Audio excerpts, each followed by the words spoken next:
Akong ginabidyohan karon ang pet sa akong anak di ara. Snake. Tan-awa siya tawa. Pagpalit na mo anak sa una, toddler pa sila.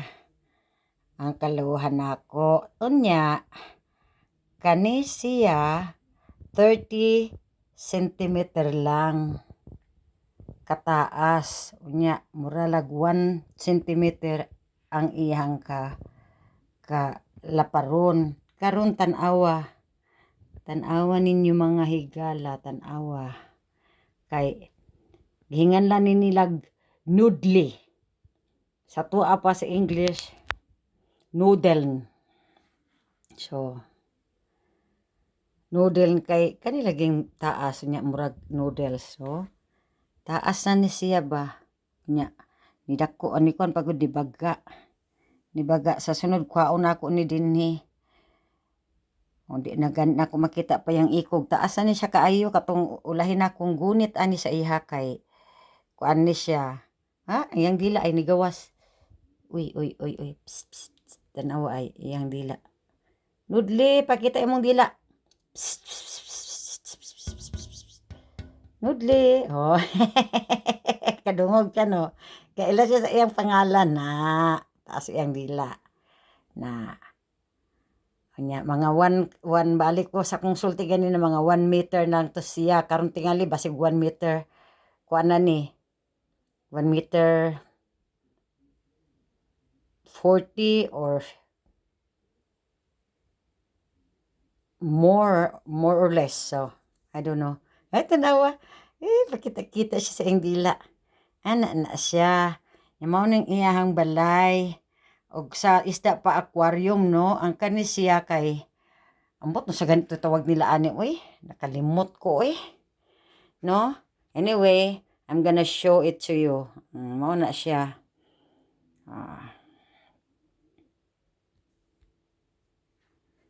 Palayo ko para makita ninyo.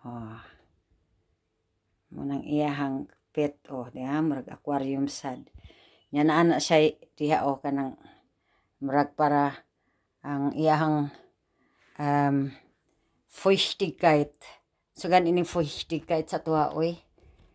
Nga, murag, kalimot ko unsa na siya. Nga para dili siya magsakit, mo ano siya, mabuhi siya. Okay lang siya diha. Tanawa. Kakit niya. Nudli. Wala ni maglubog siya karon bag-o lang ni nagkuan, hukas ang iyang panit. Ginawa. Nudli. Kita mo, matubag sa kuha. Taas kay dila. Nudli. Tanawa. Lihok iyang kuan, lihok iyang tiyan. Buat basig nagutom ni. Ang iyang ginakaon ani kanang ilaga nga puti. Ginapalit namo na dinhi ang ilaga.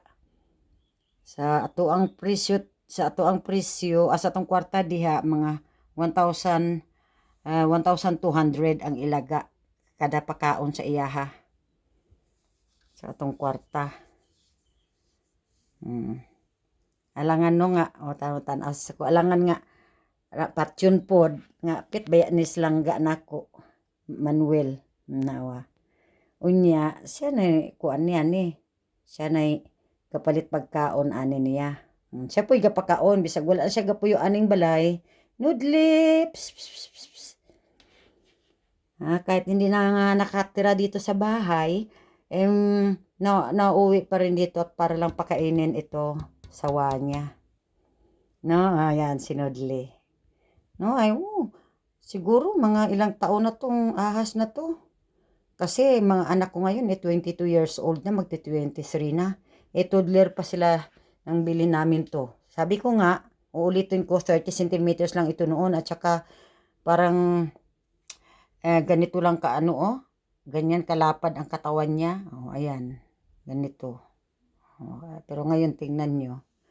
No, ayan. Kumikilos, ayan, kikilos.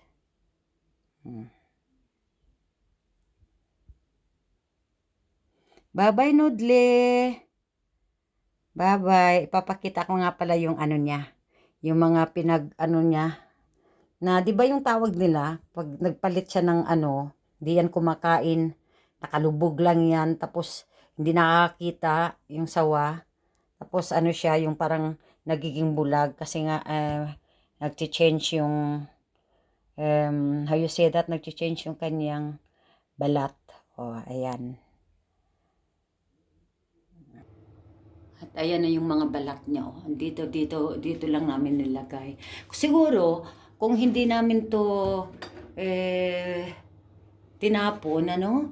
Siguro ang dami-dami na kaya. Ayan, oh. Ah, ito naman, ewan ko kailan kaya to. Kita nyo nga, ano, hindi nga buo. Ayan.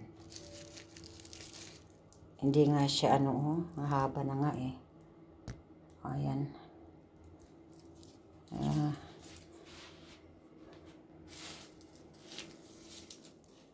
Sorry.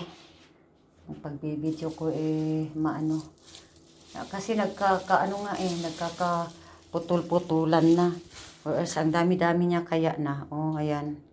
Oh. Yun yung ano niya, mga balat niya. Pinag-anuhan niya. Oh, ayan pa oh. Ito naman ito naman ang haba-haba. Oh, sorry. Parang talagang buo siya, no? Oh. Para bang buo. Pero siguro luma na to. Oh, kita ninyo ang haba-haba na, no? Oh. Siguro ito mga 1 cm, 1 cm, 1 meter, mahigit na ito eh. Ayan, siguro, naku, Diyos ko, sinudli, 2 meters na. Ay, naku, ang haba na pala. Oh, ayan yung mga pinag-anuhan niya. Tapos andito pa yan. Andito pa nga, oh. Ayan. Inano namin sa itong pitsil na ito. Ayan. Dito nilagay. Para, diba, ayan, social yung pag pinaglagyan ng, ano, social yung pitsil. Tingnan niyo. Ang ganda kaya. Tapon ko na kaya to.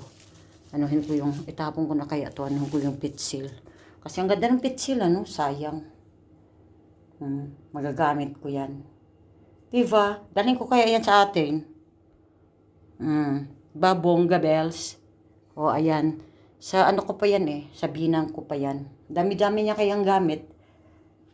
Pinatapon ng asawa ko, pero pinili ko yung mga nagustuhan ko, yung mga ganda na para naman may alaala sa kanila. O, na maiiwan sa amin. Naku, Diyos ko, grabe. Ang dami nito, no? Sabihin ko sa inyo, kaya lang pinagtatapon na namin yung iba. Ayan. Sana, na-enjoy nyo yung video ko. Paano mga kaibigan, higala, amiga-amigo, sa sunod na sad, mga classmate na ko, silingan, ang mga kailagyod. Bye-bye!